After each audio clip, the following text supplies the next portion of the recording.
ஒரு நாளைக்கு சின்ன பிள்ளைங்க 400 தடவை சிரிக்கிறாங்களாம். பெரியவங்கள்ல 1/3 ஒரு நாளைக்கு 20 தடவை சிரிக்கிறாங்களாம். மீதி பேர் எப்போதாவது தான் சிரிக்கிறாங்களாம்.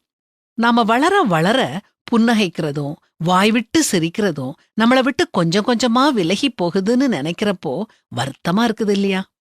நம்முடைய பிஸி வாழ்க்கையில சின்ன விஷயங்கள்ல கிடைக்கிற சந்தோஷங்களை கூட நாம அனுபவிக்கிறதில்ல. பொருளுக்கும் பணத்துக்கும் முக்கியத்துவம் கொடுத்து அதுல மட்டுமே மகிழ்ச்சிய காணலாம்னு நாம எண்றோம். இன்னைக்கு மட்டும் நான் சொல்றபடி செய்வீங்களா?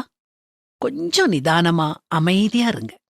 வீட்டுக்கு வெளியே போய் உங்களை சுற்றி பாருங்க. செடி, கொடி, மரம், பூ, காய், கனி, பறவை, விலங்கு, நீல வானம், சூரியன், மலை எல்லாத்தையும் ரசிச்சு பாருங்க. ஒவ்வொன்னும் எவ்வளவு அழகு! சின்ன வயசுல ஃபேரி டேல்ஸ் வாசிச்சு பிரமிச்சிருப்பீங்க இல்லையா? நம்ம வாழும் இந்த உலகம் நாம வாசிச்ச எல்லா ஃபேரி டேல்ஸை விட மிக அழகான ஃபேரி லேண்ட். நம்ம வாசிச்ச எல்லா கதைகளை விட நம்ம வாழ்க்கை சுவாரஸ்யமானது. இந்த உலகத்துல உள்ள அழக, ஆச்சரியங்களை, மந்திர சக்திகளை குழந்தைங்க அப்படியே பாக்குறாங்க. ஆனா பெரியவங்களாகிய நாம நம்முடைய அன்றாட கடமைகள்லையும் கவலைகள்லையும் மூழ்கி இந்த அனுபவத்தை தவற விட்டுறோம்.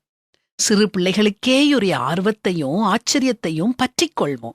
மற்றவங்க கிட்ட உள்ள குற்றங்களை ஆராய்ஞ்சு பார்க்காம சின்ன பிள்ளைங்க மாதிரி அவங்கள அப்படியே ஏற்றுக்கொள்வோம். இயேசு சொல்றத கேளுங்க.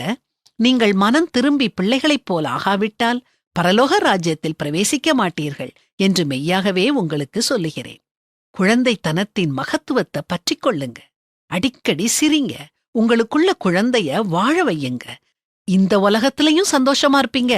பரலோக வாழ்வின் நிச்சயமும் உங்களுக்கு உண்டு.